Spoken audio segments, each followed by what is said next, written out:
Hello students, let's discuss and the topic. I hope कि आप लोगों ने पार्ट 7 तक वीडियो लेक्चर देख लिया होगा और नेक्स्ट हम लोग स्टार्ट करेंगे from the very next topic, nucleus.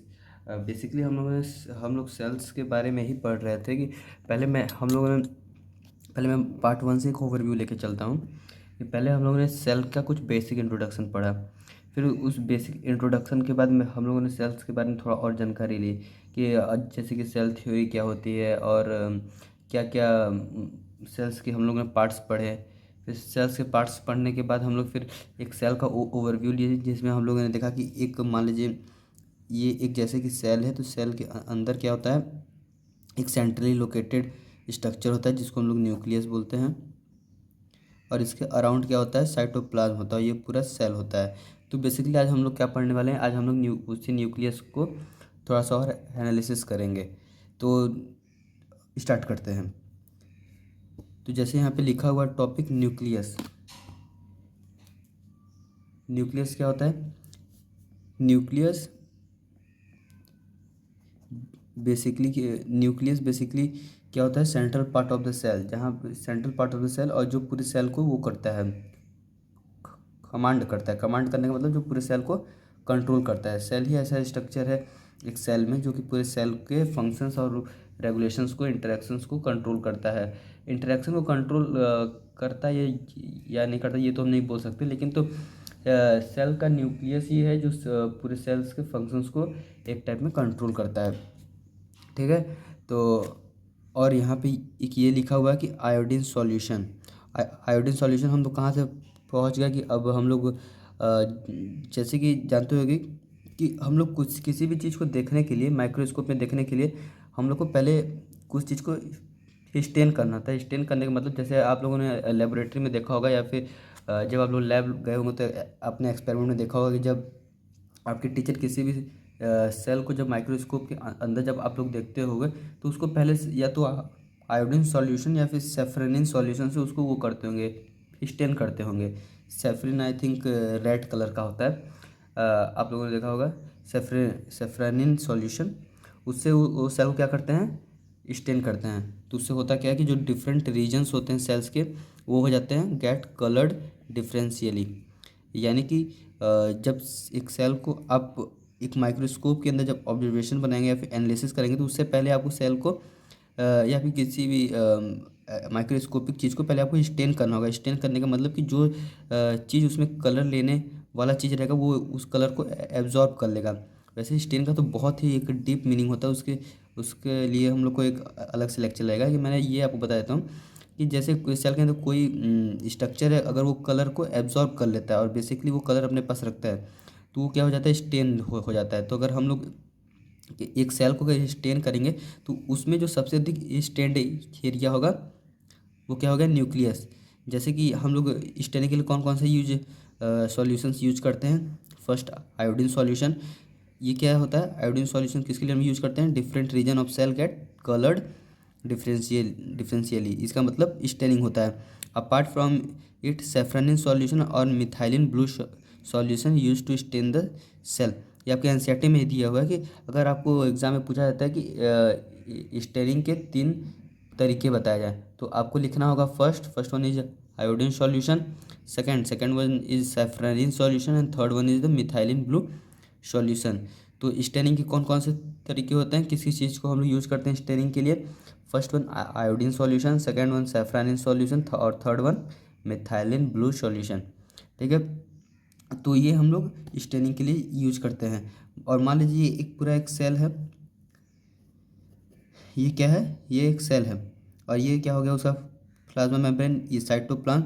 और ये जो सेंट्रली लोकेटेड मैं एरिया बताया था वो क्या होता है, न्यूक्लियस होता है। तो जैसे हम लोग देखेंगे ये मान लीजिए ये पूरा एरिया जो है ना, वो क्या है, न्यूक्लियस है। और इसके अंदर बेसिकली क्या होता है, इसके अंदर तो होते हैं हमारे पास डीएनए। अगर मैं ह्यूमन की बात करूँ, बेसिकली ये क्या होता है, डीएनए या फिर क्रोमोसोम्स। न्यूक्लियस के अंदर क्या होता है, डीएनए या फिर क्रोमोसोम, जिसको हम लोग जेनेटिक मटेरियल बोलते हैं। ये क्या है, डीएनए। और ये डीएनए ही आगे चल के क्या बनाते हैं, क्रोमोसोम्स। क्रोमोसोम्स का मतलब क्रोमा का मतलब क्या होता है, कलर। अब जोम्स मतलब बॉडी, ऐसी बॉडी जो कि कलर को ले लेती है। ठीक है, इज इट क्लियर।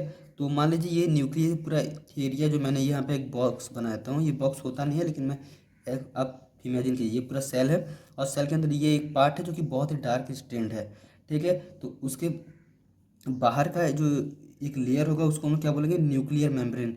इसको हम लोग क्या बोलेंगे, न्यूक्लियर मेम्ब्रेन, न्यूक्लियर मेम्ब्रेन। तो जैसे यहाँ पे लिखा हुआ है डबल लेयर्ड कवरिंग, किसका होता है, डबल लेयर्ड कवरिंग। तो ये न्यूक्लियर मेम्ब्रेन क्या है, डबल लेयर्ड कवरिंग है ऑफ द न्यूक्लियस। तो न्यूक्लियस का एक मेम्ब्रेन होता है जिसको हम लोग बोलते हैं न्यूक्लियर मेम्ब्रेन, जो कि क्या है, double layered covering. Double layered कैसे, देख लीजिए ये फर्स्ट और ये घुमा के ये सेकेंड लेयर्ड। तो ये हमारे पास न्यूक्लियर मेम्ब्रेन कितने लेयर की होती है, डबल लेयर्ड होती है। ये आपकी सारी बात एनसीईआरटी में लिखी हुई है। तो ये न्यूक्लियर मेम्ब्रेन कैसी होती है, डबल लेयर्ड स्ट्रक्चर होती है, जो कि न्यूक्लियस के बाहर एक मेम्ब्रेन बनाती है। उसको न्यूक्लियस के बाहर के मेम्ब्रेन को क्या बोलते हैं हम लोग, न्यूक्लियर मेम्ब्रेन, जो कि डबल लेयर्ड कवरिंग है। ठीक है, और आपको इस मेम्ब्रेन के बीच बीच में कहीं कहीं गैप दिख रहा होगा, ये गैप, ये गैप, ये गैप, ये गैप, ये सब क्या है, न्यूक्लियर पोर्स। क्या है, न्यूक्लियर पोर्स। पोर मतलब वही गैप, न्यूक्लियर पोर। तो ये न्यूक्लियर पोर हमारे किस काम के लिए आता है, तो आपके एनसीईआरटी में लिखा हुआ है allow the transfer of material from inside the nucleus to its outside. इसका मतलब क्या होगा, ये जो न्यूक्लियर पोर होता है, अगर, और ये मान लीजिए न्यूक्लियर मेम्ब्रेन के अंदर जो भी हमारा मटेरियल है उसके अंदर से कोई भी चीज़ अगर बाहर आती है तो वो बाहर कहाँ आएगी, तो ये साइटोप्लाज्म में ही तो कोई चीज़ आएगी। अगर मान लीजिए किसी चीज़ को आना है तो वो चीज़ कहाँ आएगी, ये पूरा एरिया साइटोप्लाज्म है तो वो कहाँ आएगी, साइटोप्लाज्म में। तो ये न्यूक्लियर पोर क्या मदद करता है, किसी भी चीज़ को transfer of material from inside. ये जो न्यूक्लियस है, न्यूक्लियस के अंदर से कोई material, nuclear from inside the nucleus to its outside, outside यानी साइटोप्लाज्म। तो हम लोगों ने यहाँ पे दो स्ट्रक्चर देखा न्यूक्लियस का, जो कि पहला स्ट्रक्चर है न्यूक्लियर मेम्ब्रेन, जो कि डबल लेयर्ड स्ट्रक्चर है। और फिर हम लोग ने देखा न्यूक्लियर पोर। न्यूक्लियर पोर क्या है, न्यूक्लियर पोर वही जहाँ पे न्यूक्लियर मेम्ब्रेन नहीं है और जहाँ पे गैपिंग आ रही है, वहाँ उस चीज़ को, उस रीजन को हम लोग क्या बोलेंगे, न्यूक्लियर पोर। और न्यूक्लियर पोर किस काम आता है, nuclear pore basically allow the transfer of material from inside the nucleus to its outside. Outside का मतलब साइटोप्लाज्म, या फिर बेसिकली आप ये बोल सकते हो कि ये ट्रांसफर ऑफ मटेरियल करता है from the inside of the nucleus to the cytoplasm. I think the point is clear now कि ये न्यूक्लियर पोर क्या होता है। अब हम लोग और आगे बोलते हैं, पढ़ते हैं, जैसे कि कौन सा नेक्स्ट टॉपिक होगा। अब नेक्स्ट टॉपिक हम लोग यहीं से चलिए पढ़ना स्टार्ट करते हैं। जैसे यहाँ पे लिखा हुआ है न्यूक्लियस। न्यूक्लियस के अंदर बेसिकली क्या होता है, न्यूक्लियस के अंदर जैसे मैंने बताया आपको कि यहाँ पे क्या होता है, क्रोमोसोम्स होते हैं। इसके अंदर जेनेटिक मटेरियल होता है। जेनेटिक मटेरियल को हम लोग डीएनए भी बोलते हैं। जैसे कि अगर नॉर्मली सेल्स की ज़्यादा सेल्स की बात करें तो उनमें जेनेटिक मटेरियल क्या होता है, उनमें जेनेटिक मटेरियल होता है डीएनए। और डीएनए कंडेंस्ड हो गए, मतलब वो हम लोग डीएनए को बेसिकली देख नहीं पाते, तो वो और ज़्यादा कंडेंस यानी कि सिकुड़ जाते हैं, या फिर थोड़ा और एक स्ट्रक्चर बनाते हैं कंडेंस होकर, जिसको हम लोग क्रोमोसोम। कंडेंस होने का मतलब यही होता है कि जैसे कोई चीज़ जुड़ जाना, तो ये जुड़ जुड़ के डीएनए क्या बना देते हैं, क्रोमोसोम्स बना देते हैं। तो न्यूक्लियस के अंदर हम लोग को क्या देखने को मिलता है, क्रोमोसोम्स देखने को मिलता है, जो कि क्या होता है, रॉड लाइक स्ट्रक्चर। मैं अगर क्रोमोसोम्स का आप लोग को स्ट्रक्चर दिखाऊं तो बेसिकली ये कुछ ऐसे दिखते हैं। आई होप आप लोगों ने ये स्ट्रक्चर देखा होगा, आपके अपने स्कूलों में आपके टीचर लोग बेसिकली ये बनाते ही रहते हैं। तो ये क्या हो गया, क्रोमोसोम्स। तो क्रोमोसोम्स क्या होते हैं, रॉड लाइक स्ट्रक्चर।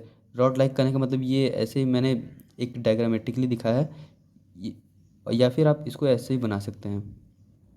ये आई थिंक अब आपको ज़्यादा क्लियर होगा कि ये रॉड लाइक स्ट्रक्चर कैसे हो गया। मैंने तो ये ऐसे दिखाया, लेकिन अगर आप इसको और ज़्यादा विजुलाइज करना चाहते हैं तो ये रॉड लाइक स्ट्रक्चर बेसिकली ये ऐसे टाइप के होते हैं।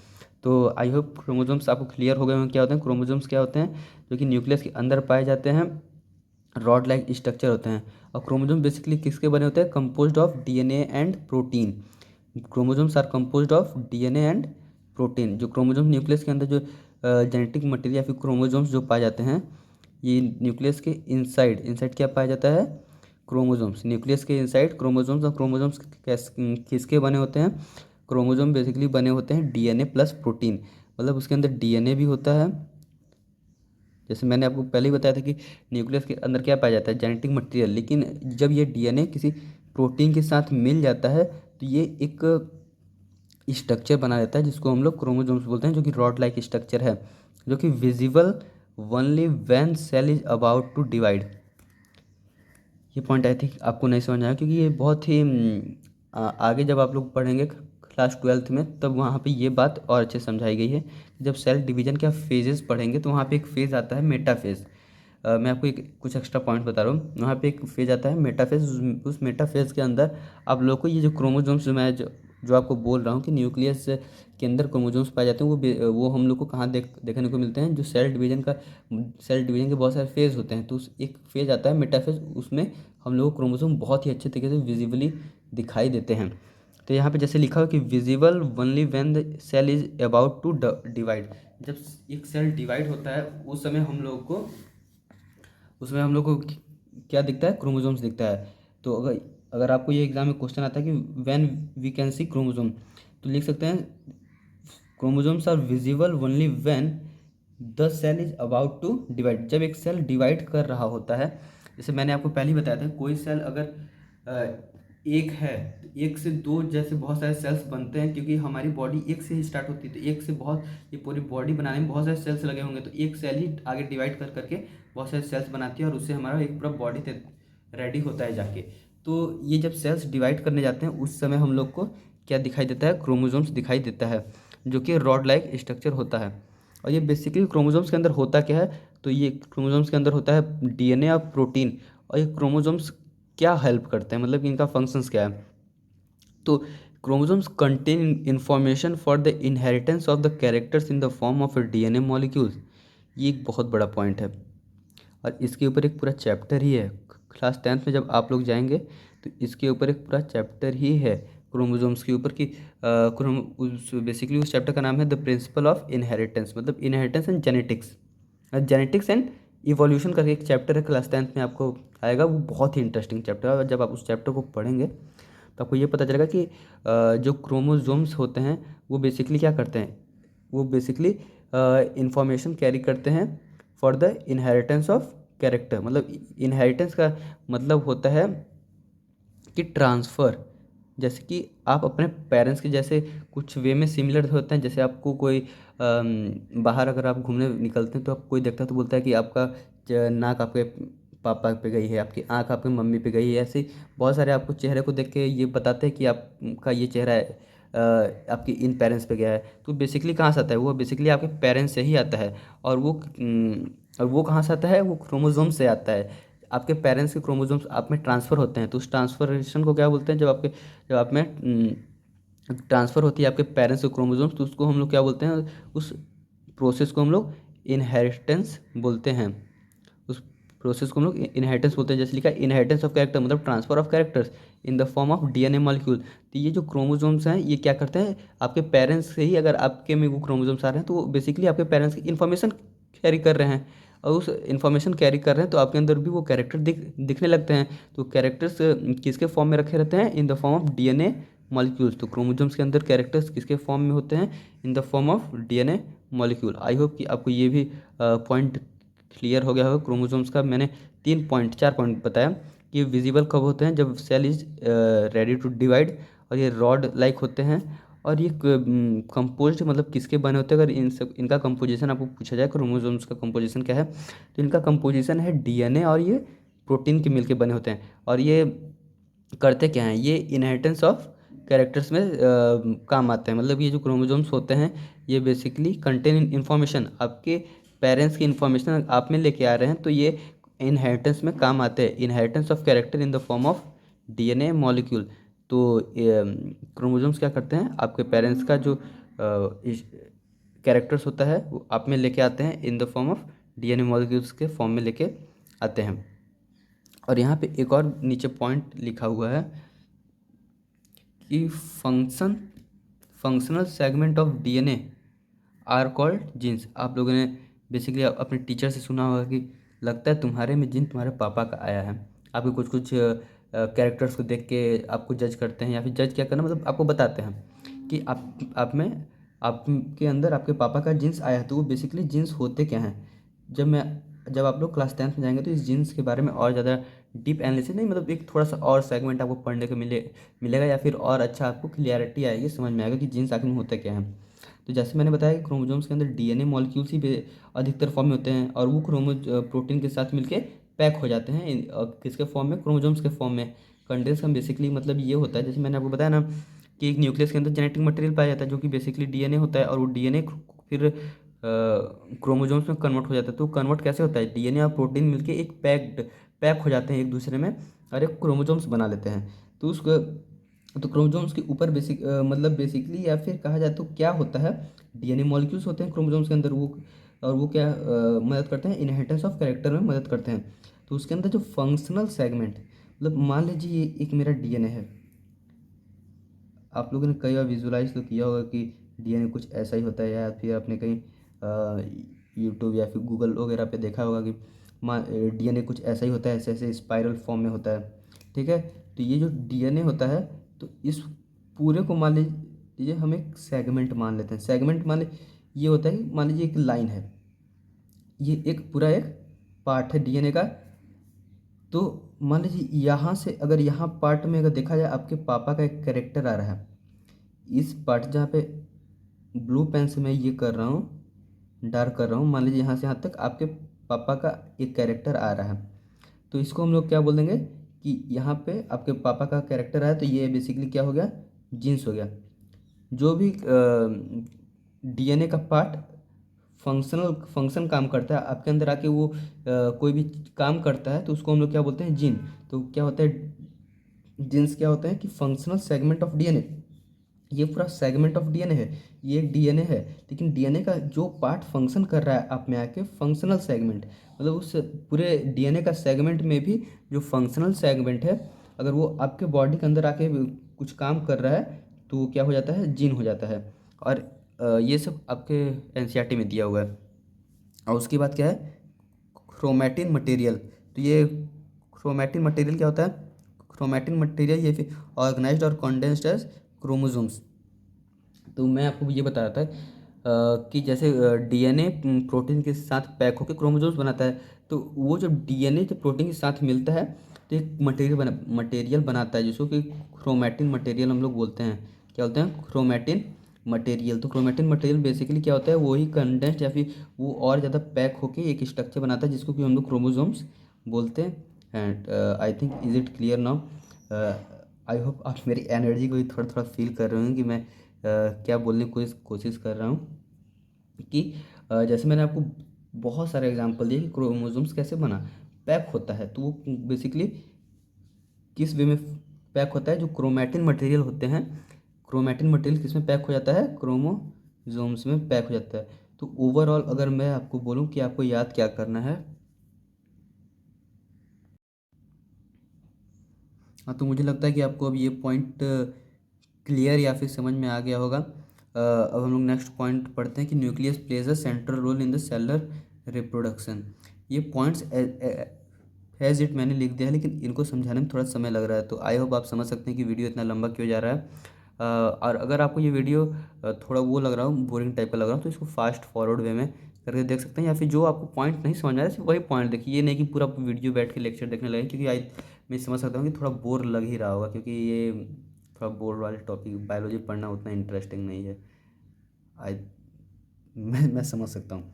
ठीक है, तो nucleus plays a central role in cellular reproduction. तो बेसिकली सेलुलर रिप्रोडक्शन का मतलब क्या होता है, अगर हम लोग लेमन लैंग्वेज में देखा जाए तो ये सेल डिवाइड ही होता है। अगर सेल एक एक से दो में डिवाइड होता है, तो वो सेल क्या कर रहा है, बेसिकली वो सेलुलर रिप्रोडक्शन शो कर रहा है, direct the chemical activities of the cell. तो ये जैसे मैंने आपको पहले ही बताया कि जो न्यूक्लियस होता है एक सेल का क्या होता है, कंट्रोल हाउस होता है। तो अगर हम लोग यहाँ पे लिख दें कि इट न्यूक्लियस क्या है, control house of the cell. तो जैसे हम लोग यहाँ पे जैसे हम लोग ने यहाँ पे लिख ही दिया कि सेल क्या होता है, control house of the cell. तो मतलब ये पूरे सेल को कंट्रोल करता है। तो कैसे कंट्रोल करता है? By directing the chemical activities of the cell. तो सेल के अंदर जितने भी केमिकल एक्टिविटीज़ हो रही हैं वो ये सब कौन कंट्रोल कर रहा है? ये न्यूक्लियस ही कंट्रोल कर रहा है। आप लोग पूछोगे सर कैसे? तो ये अभी मैं सिर्फ इतना ही बता सकता हूँ कि ये केमिकल एक्टिविटीज़ कंट्रोल कर रहा है और इसको हम लोग कंट्रोल हाउस बोलते हैं। लेकिन अगर आपको और थोड़ा समझना होगा तो आपको फिर सब्र कीजिए, फिर 10th के बाद आपको अपना सब्जेक्ट चेंज, अगर एज ए सब्जेक्ट बायो में ही अगर आप पढ़ते हैं तो आपको इस पॉइंट का और अच्छा बेस मतलब समझ में आने लगेगा। तो मैं अभी यही बता सकता हूँ और आई थिंक आपको अब क्लियर हो गया होगा कि पूरा क्या है। कि हम लोग अगर न्यूक्लियस का ओवरऑल देखें कि आपको कौन कौन सा पॉइंट याद रखना है, तो न्यूक्लियस का पहला पॉइंट यही याद रखना है कि ये control house of the cell है। और ये क्या करता है? Nucleus plays a central role, मतलब ये मेन रोल अदा करता है किसमें? सेलुलर रिप्रोडक्शन में। जब एक सेल कोई भी सेल डिवाइड करता है तो उसके अंदर न्यूक्लियस का बहुत बड़ा हाथ होता है। और इसके अंदर क्या होता है? जेनेटिक मटेरियल क्या होता है इसके अंदर? जेनेटिक मटेरियल जो कि क्रोमोसोम्स के फॉर्म में होता है और वो क्या मदद करता है? For the inheritance of the character. ठीक। और जीन्स का अगर पूछा जाए डेफिनेशन तो वो क्या होता है? Functional unit of DNA are called genes. और ये क्या करता है? Direct the chemical activities of the cell, मतलब सेल में जितने भी फंक्शंस या फिर केमिकल एक्टिविटी जो भी क्या, क्योंकि सेल के अंदर जैसे बहुत सारे मैंने ऑर्गेनल बताया तो वो कैसे काम कर रहे हैं, वो केमिकल एक्टिविटी से ही अपने एक दूसरे के साथ जुड़े हुए हैं। तो वो सब कैसे जुड़े हुए हैं? उन लोग को और कौन, उन लोग के ऊपर और कौन बैठा हुआ है? वो क्या है? न्यूक्लियस, जो कि उन सबको कमांड कर रहा है कि आपको कौन सा केमिकल एक्टिविटीज़ क्या करना है। तो वो सबको हम, तो उसके लिए यहाँ पे पॉइंट क्या लिखा है? Direct the chemical activities of the cell. I hope कि ये पॉइंट आपको क्लियर हो गया होगा। Now our next topic is cytoplasm. तो मैं बहुत बार रिपीट कर चुका और आप लोग समझ ही चुके होंगे। सेल सेल के अंदर न्यूक्लियस, साइटोप्लाज्म और सेल प्लाज्मा मेम्ब्रेन, और उसके अंदर सेल ऑर्गेनल। साइटोप्लाज्म के अंदर ही बेसिकली हम लोग तैरते रहते हैं सेल ऑर्गेनल। तो नेक्स्ट टॉपिक हमारा क्या है? साइटोप्लाज्म। इसको भी हम लोग देख लेते हैं। इसके भी कुछ कुछ पॉइंट्स हैं। आप लोग जितने भी मैंने पॉइंट्स लिखे हैं उसमें से जो जो आपको इंपॉर्टेंट पॉइंट लग रहा है वो याद कर लीजिए। मैंने ये सारे पॉइंट्स कहाँ के हैं? एनसीईआरटी के हैं। मैंने इन सबको ऑर्गेनाइज कर करके लिखा हुआ है। ठीक है। तो अब साइटोप्लाज्म को देखते हैं। तो ये क्या है? लार्ज रीजन, मतलब बहुत बड़ा रीजन है, एनक्लोज्ड बाय सेल मेम्ब्रेन। तो आई होप यह पॉइंट आपको क्लियर ही समझ आ रहा होगा कि ये क्या है? लार्ज रीजन है जो कि किसके अंदर किसके बाउंड्री के अंदर आता है? सेल मेम्ब्रेन की बाउंड्री के अंदर ये एनक्लोज्ड है। तो ये लार्ज रीजन है जो कि एनक्लोज्ड बाय सेल मेम्ब्रेन है। और फ्लूइड कंटेंट है, ये तो हम लोग शुरू से पढ़ते आ रहे हैं। ये कौन सा कैसा है? ये लिक्विड ही है, थोड़ा सा फ्लूइड कंटेंट है। फ्लूइड कंटेंट है, फ्लूइड यानी लिक्विड। तो ये थोड़ा लिक्विडी टाइप का कंटेंट है। और कंटेंट्स मैनी सेल ऑर्गेनल, ये भी हम लोग पॉइंट ये कर चुके हैं, डिस्कस कर चुके हैं। Contents many cell organelle. तो साइटोप्लाज्म के 3 point. First point, large region enclosed by cell membrane. Second point, fluid content. And third point, contents many cell organelle. Many cell organelle ये क्या करता है? इसके अंदर पाए जाते हैं। और फ्लूइड कंटेंट, मतलब 3 पॉइंट हो गए। और हम लोग सेल ऑर्गेनल्स के बारे में पढ़ें तो एनक्लोज्ड बाय मेम्ब्रेन, मतलब जितने भी सेल ऑर्गेनेल्स होते हैं वो कैसे एनक्लोज्ड होते हैं? उनके ऊपर भी एक मेम्ब्रेन होती है। वो वो भी कैसे एनक्लोज होते हैं? वो भी एनक्लोज होते हैं मतलब कि सेल मेम्ब्रेन, न कि एक किसी न किसी मेम्ब्रेन से उनके ऊपर भी कोई ना कोई मेम्ब्रेन पाई जाती है। तो सेल ऑर्गेनल जो हैं उनके ऊपर भी कोई ना कोई मेम्ब्रेन पाई जाती है। तो मैंने ये यहाँ पे लिखा हुआ है कि एनक्लोज्ड बाय मेम्ब्रेन, मतलब साइटोप्लाज्म के अंदर सेल ऑर्गेनल और सेल ऑर्गेनल्स के ऊपर भी मेम्ब्रेन पाई जाती है। ठीक। लेकिन आप पूछोगे सर ये मेम्ब्रेन मेम्ब्रेन हम लोग पढ़ रहे हैं शुरू से प्लाज्मा मेम्ब्रेन, सेल मेम्ब्रेन, और जो ये अब हम लोग पढ़ रहे हैं सेल ऑर्गेनल, उसके ऊपर भी मेम्ब्रेन। हम लोग पढ़े न्यूक्लियस, उसके ऊपर भी मेम्ब्रेन, जो कि nuclear membrane double layered structure है। तो ये मेम्ब्रेन का इतना सिग्निफिकेंस क्या है? मतलब कि हम लोग इसको इतना क्यों पढ़ रहे हैं कि सारी जगह मेम्ब्रेन मेम्ब्रेन? तो ये मेम्ब्रेन से होता क्या है कि ये एक कंपार्टमेंटाइलाइजेशन करता है, मतलब ये कंपार्टमेंट्स में डिवाइड करता है। जैसे कि आप लोग पढ़ते होंगे कि अगर कोई भी चीज़ सेपरेट रहे, जैसे कि अगर मान लीजिए पूरा एक आपका घर है, तो उस घर में अगर हम लोग कंपार्टमेंट ना बनाए, अगर अलग अलग रूम ना बनाए, तो सारा सामान हमारा इधर उधर बिखरा रहेगा, पड़ा रहेगा। कोई भी चीज़ हम लोग किचन अलग रखते हैं और वॉशरूम बाथरूम अलग रखते हैं। ये किस लिए? क्योंकि हमारा हर एक जगह एक अलग अलग कंपार्टमेंट हो, क्योंकि वहाँ जाके हम लोग अपना सेपरेटली काम कर सके। अब पता चले पूरा एक घर है, उसी में कहीं भी खाना बन जा रहा है, कभी उस कोना बना, कभी इस कोना का बना, कभी घर के बीचों बीच खाना बना लिए, तो ये कोई एक सिग्निफिकेंस नहीं बनाता है। ये कोई एक ऑर्डरली नहीं हुआ। यहाँ पे हर एक चीज़ क्या हुआ, बिखरा बिखरा सा लगता है। तो यहाँ भी मेम्ब्रेन का यही एक सिग्निफिकेंस आता है कि जब किसी भी सेल के अंदर आप सेल अगर मेम्ब्रेन बनाते हैं, तो वहाँ पे एक सेपरेशन आ जाता है। सेपरेशन के अंदर अगर आप उस बाउंड्री के अंदर कोई काम करते हैं, तो वो ज़्यादा इफेक्टिव वे में काम होता है। अगर इस अगर आपको कोई काम करना है, तो अगर एक आप बाउंड्री के अंदर रख के करेंगे, एक लिमिट के अंदर रखें, तो वो और ज़्यादा अच्छा काम होता है। तो बेसिकली मेम्ब्रेन का भी यही यहाँ भी एक सिग्निफिकेंस है, जो कि क्या बताता है। अगर यहाँ पे एनसीईआरटी में बेसिकली दिया तो नहीं है इसका सिग्निफिकेंस, लेकिन अगर हम लोग इसी सिग्निफिकेंस की बात करें, तो ये क्या इसका सिग्निफिकेंस है,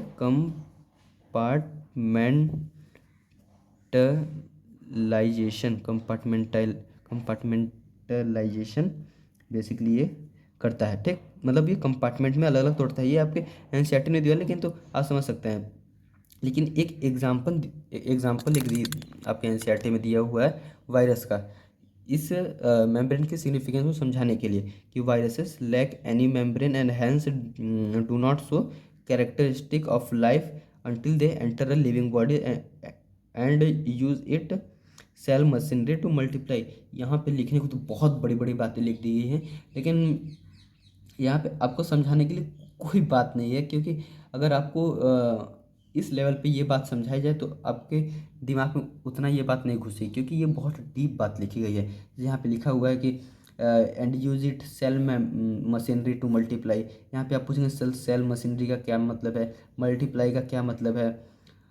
और यहाँ पे लिखा है do not show characteristic of life until they enter, मतलब यहाँ बहुत बड़ी बड़ी बात लिखी है। लेकिन मैं आपको कुछ कुछ आइडिया दे सकता हूँ कि ये यहाँ पे क्या लिखा हुआ है।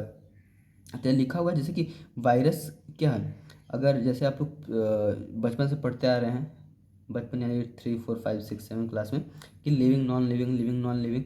लेकिन अगर पूछा जाए कि वायरस लिविंग है कि नॉन लिविंग, जैसे आप अभी कोरोना वाले पीरियड से गुजर के आ रहे हैं, तो आपको बेसिकली ये तो पता चल ही गया होगा कि वायरस क्या है। तो वायरस हमारा क्या है, नॉन लिविंग।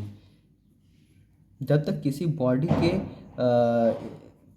प्रेजेंस में ना आए, तब तक ये क्या, ये कौन से फॉर्म में रहता है, ये नॉन लिविंग फॉर्म में रहता है। जब किसी, जैसे यहाँ पे लिखा हुआ है ना कि लैक एनी मेम्ब्रेन, मतलब इसके पास कोई ऐसा मेम्ब्रेन नहीं होता है। Hence do not show characteristics of life, मतलब उसके अंदर लाइफ नहीं पाई जाती, वो लिविंग नहीं है। अनटिल दे, मतलब जब तक they enter a living body, जब तक वो किसी एक बॉडी में, लिविंग बॉडी, जिंदा बॉडी के अंदर जो कि लिविंग है, उसके अंदर जब तक ये न घुस जाए वायरसेस, तब तक ये लाइफ का कुछ कोई भी कैरेक्टरिस्टिक्स नहीं दिखाते हैं। आप सर पूछेंगे सर लाइफ का कैरेक्टरिस्टिक क्या है, तो इसके लिए सब्र करो, सब्र करो। 9th पढ़ो, क्लास 10th पढ़ो, क्लास 11th पढ़ो, फिर क्लास 12th में जब आप जाओगे, या फिर आई थिंक क्लास 11th में ही दिया हुआ है, क्लास 11th का फर्स्ट टॉपिक है व्हाट इज़ लिविंग। तो वहाँ पे आपको पता चलेगा कि लिविंग क्या क्या कैरेक्टरिस्टिक्स है, कि हम लोग वायरस को लिविंग नहीं बोल सकते, वायरस नॉन लिविंग है।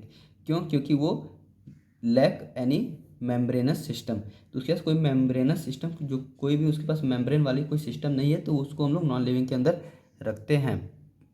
ठीक, is it clear? I hope कि आपको ये बात भी क्लियर हो गई होगी कि यहाँ पे मेम्ब्रेन का क्या सिग्निफिकेंस है। सेल ऑर्गेनल के ऊपर भी हमारे मेम्ब्रेन पाए जाते हैं, और साइटोप्लाज्म को तो हमने डिस्कस कर ही लिया। और इसका ये लास्ट पॉइंट बचा है कि use it cell machinery to multiply. तो इसका ये बेसिकली मतलब होता है, मैं बहुत बेसिकली यूज़ कर रहा हूँ, अब नहीं करूँगा। And use it cell machinery, मतलब जो सेल है, अगर ये किसी लिविंग बॉडी पे अटैक करता है, फिर वहाँ से लिविंग हो जाता है। जब किसी लिविंग बॉडी को अटैक करने के बाद, जो वहाँ से उसका सेल का जो मशीनरी होता है, जितना भी सेल में काम चल रहा है, अब वो पूरा काम अब वो वायरस संभालने लगता है। और वायरस संभाल के अपनी बॉडी, अपनी मात्रा को और बढ़ाता है, अपनी मात्रा को। जैसे एक वायरस एक सेल को अटैक किया, तो कुछ समय बाद देखेंगे उस सेल के इर्द गिर्द, उस सेल के अंदर करोड़ों लाखों हजारों वायरसेस आ जाते हैं या फिर बन जाते हैं। तो ये क्या करता है, सेल की मशीनरी को यूज करता है और अपने आप को मल्टीप्लाई करने का मतलब बढ़ाना, और डिवाइड करने का मतलब बांटना। तो मतलब वही होता है कि डिवाइड कर करके मल्टीप्लाई करता है ना। बहुत इंटरेस्टिंग, जैसे मैथ में पढ़ते होंगे आप लोग अलग अलग डिवीजन मल्टीप्लिकेशन, लेकिन यहाँ क्या होता है, डिवाइड करके ही मल्टीप्लाई करते हैं, डिवाइड को ही बेसिकली मल्टीप्लाई करते हैं। मतलब वो जब वो वायरस सेल की मशीनरी को एक्वायर कर लेगा, कब्जा कर लेगा, यहाँ भी ब्रिटिश एम्पायर जैसे इंडिया में कब्जा किया था वैसे यहाँ भी होता है कि वायरस आता है आपकी बॉडी पे अटैक करेगा, आपके बॉडी में फूक में चलाएगा आपके सेल के ऊपर, और वहाँ से वो डिवीजन स्टार्ट कर देता है, मतलब अपना संख्या बढ़ाने लगता है। उसी संख्या बढ़ाने को मल्टीप्लिकेशन कहते हैं। वो संख्या कैसे बढ़ता है, by the process of cell division, मतलब मल्टीप्लाई और डिवाइड, है ना। इंटरेस्टिंग, यही तो बायोलॉजी का खेल है।